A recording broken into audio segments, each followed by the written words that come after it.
As people try to stay warm any way they can, safety is becoming a balancing act. We don't want people burning down their own tents and creating a very risky situation for themselves, but it's also very risky for them to be sleeping overnight in minus temperature. Gold says he hands out insulated tarps, blankets, and hand warmers, but it's not enough. Some people are getting sick from the cold, and he worries about hypothermia.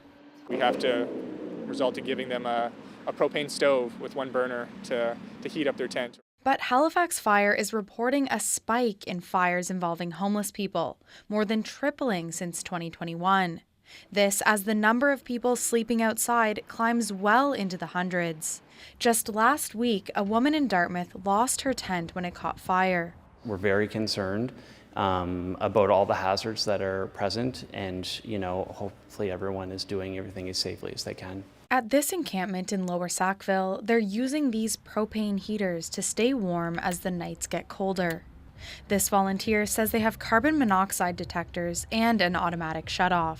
It's always going to be a fear, but the alternative really is they'd freeze to death if we didn't give them something. There's not going to be a way that we can eliminate all risk.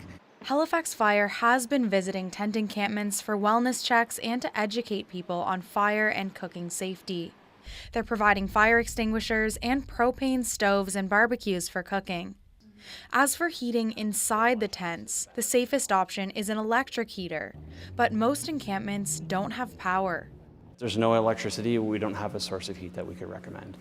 But Gold says the answer is for people to not be sleeping in tents at all. Yeah, people need to be inside.